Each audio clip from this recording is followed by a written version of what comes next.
सभी मित्रों को एक बार फिर से नमस्कार। एंटीबायोटिक राजस्थान जीके में आपका फिर से स्वागत है साथियों। ये आपके 137वें नंबर की एंटीबायोटिक है। राजस्थान में मृदा संसाधन जिन्हें आप घंटे लगा देते हैं पढ़ने, मात्र 5 मिनट में हम लोग पूरा कर रहे हैं।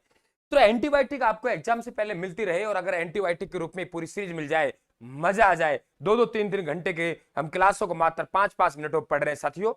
लगातार सीरीज बनाने रहने के लिए हमारे यूट्यूब चैनल को सब्सक्राइब कर लेना। पीडीएफ आप स्क्रीनशॉट ही मार सकते हो, बाकी तो पीडीएफ आपको टेलीग्राम पे मिल जाएगी, टेलीग्राम को भी आप ज्वाइन कर लें। बात करते हैं मृदा के 2 एंटीबायोटिक बनेंगे, एक एंटीबायोटिक ये बनेगा, एक एंटीबायोटिक दूसरा बनेगा। उसमें सामान्य हम बात करेंगे, संस्था वगैरह उसकी बात करेंगे, लवणीय क्षारीय जो भी है। देखिए कि मृदा हम पृथ्वी पे साथियों जो आप लोग असंगठित पदार्थों की वे परत जो भूपृष्ठ पे पाई जाती है, आपके वनस्पति और आपके चट्टानों के आपके योग से बनी, उसे मृदा कहते हैं मित्रों।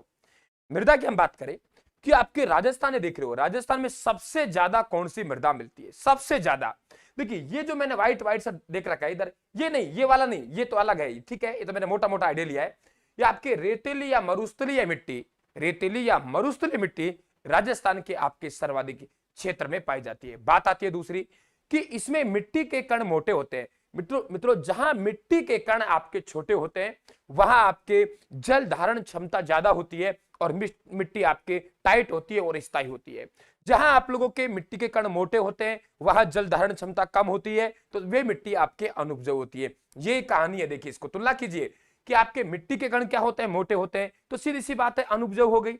अब अनुपजाऊ हो गई तो आपके वजन, तो आपके अस्थायी मृदा है। आपके वायु अपर्दन सर्वाधिक आपके इसी मिट्टी में होता है, ठीक है। खड़ीन खेती जो पालीवाल ब्राह्मण है, यही आपके खड़ीन खेती कहते हैं। तो सर्वाधिक क्षेत्र में पाई जाने वाली मिट्टी, इसे बलुई मिट्टी भी कहते हैं। याद हो गए, मिट्टी के कण मोटे होते हैं, अनुपजाऊ होती है और अस्थायी मृदा होती है। आपके आपके कहीं खड़ीर खेती आपके यहाँ होती है और अपर्दन से सर्वाधिक आपके ये होती है। तो सर कहेंगे यदि आप पे मिट्टी के कण बारीक हो तो क्या होगा? देखो मिट्टी के कण जहां बारीक है तो आपको देखिए वे मिट्टी आपके मध्यम काली मिट्टी है।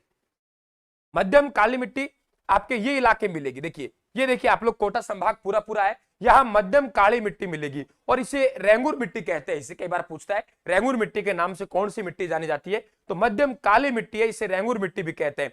कपास के लिए बहुत उत्तम है, कपास के लिए बहुत उत्तम है। यहाँ नाइट्रोजन की मात्रा अधिक मिलेगी। ऊपर देखो लिख रखा है मैंने, नाइट्रोजन की मात्रा अधिक होगी और जल धारण क्षमता भी अधिक होगी। तो आपकी ये ध्यान रखना, जल धारण क्षमता अधिक होगी और ये आपके स्थायी मिट्टी है। रेतीली आपके बलुई मिट्टी, ये आपके अस्थायी मिट्टी है। वायु अपर्दन सर्वाधिक वहीं होता है। अगर स्थायी मिट्टी कौन सी है, तो स्थायी मिट्टी हमारे पास में कौन सी है? मध्यम काली मिट्टी है, कपास की खेती होती है। और देखिए ये उत्तम मिट्टी है हमारे पास। ये जो दक्षिणी पूर्वी राजस्थान की मिट्टी है सभी उत्तम है, चाहे वे काली मिट्टी हो, चाहे आपके कछारी मिट्टी हो, चाहे आपकी मध्यम काली हो, चाहे आपके मिश्रित काली मिट्टी हो। काली मिट्टी जहां आ गई हमारे पास में वे उपजाऊ है। इस इलाके में पूरी पूरी आपके उपजाऊ मिट्टी मिलती है। अब देखो यहां बात करें हम लोग, एक मिट्टी हमारी कछारी व जलोढ़ मिट्टी।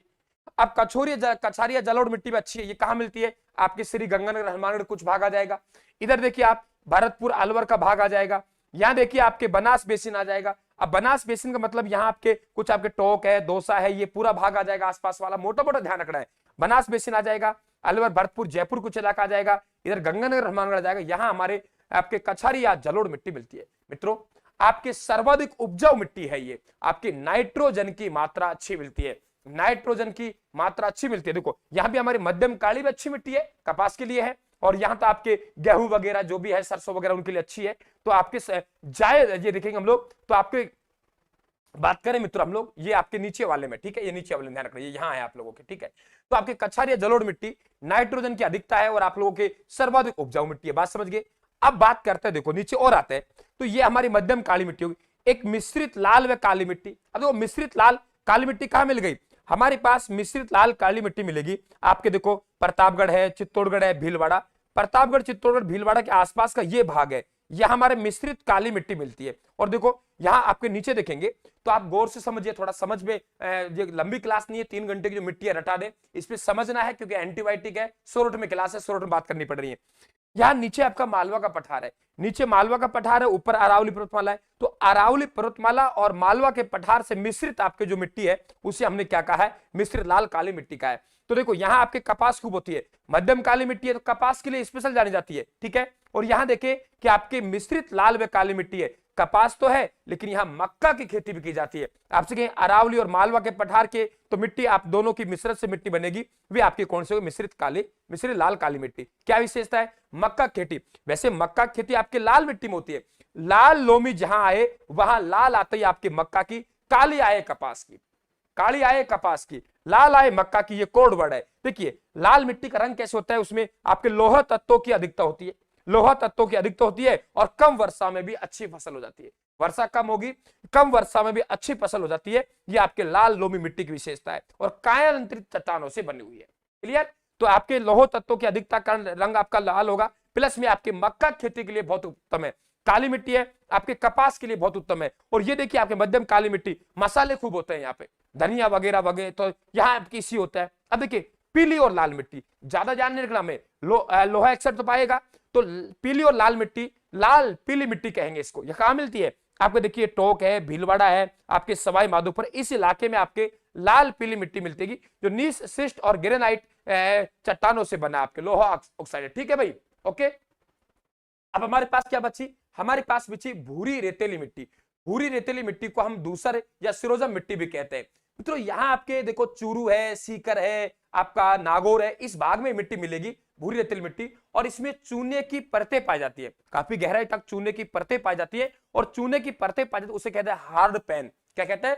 Hard pan. वे चूने की पट्टों को बोला। बाकी इसमें क्या होता है? आपके दलहन हो सकता है, आपके जवार, बाजरा, मोठ, मूंग, ऐसी फसलें हो सकती है जो कम वर्षा में हो। बाकी तो जो हमारा वे है गेहूं वगैरह, देखो यहाँ होता है, यहाँ इस मिट्टी में गेहूं सरसों अच्छी होती है, गेहूं सरसों अच्छा होता है। इसमें देखो यहाँ कपास अच्छा होता है, ठीक है, यहाँ आपकी मक्का अच्छी होती है। ठीक है, बाकी बात करें हम कि आपकी पर्वतीय मिट्टी, पर्वतीय मिट्टी कहां मिलेगी? आपके अरावली के तलेटियों के आसपास मिलेगी पर्वतीय मिट्टी। आपको देखो उदयपुर है, सिरोही है, कुछ पाली का, अलवर का भाग है, यहाँ इस तरीके से आपके ये निकलेगी। ये यही नहीं कि मैंने निशान लगा दिया, ये निशान ऐसे ऐसे अरावली के तलेटियों, देखो यहाँ ये अरावली के चिन्ह दिए, मैं तीनों चिन्ह दिखाई दे रहे हैं, तो ये आपकी क्या है? पर्वतीय मिट्टी। तो ठीक है, इसी कोई खास विशेषता नहीं है।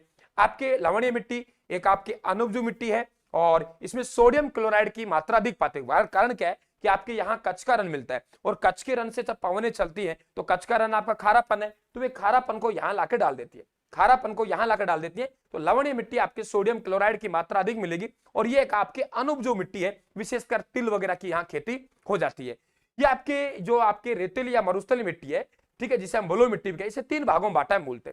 एक खारी मिट्टी, खारी मिट्टी आपको यहाँ मिलेगी जहां पे लवणीय आसपास है।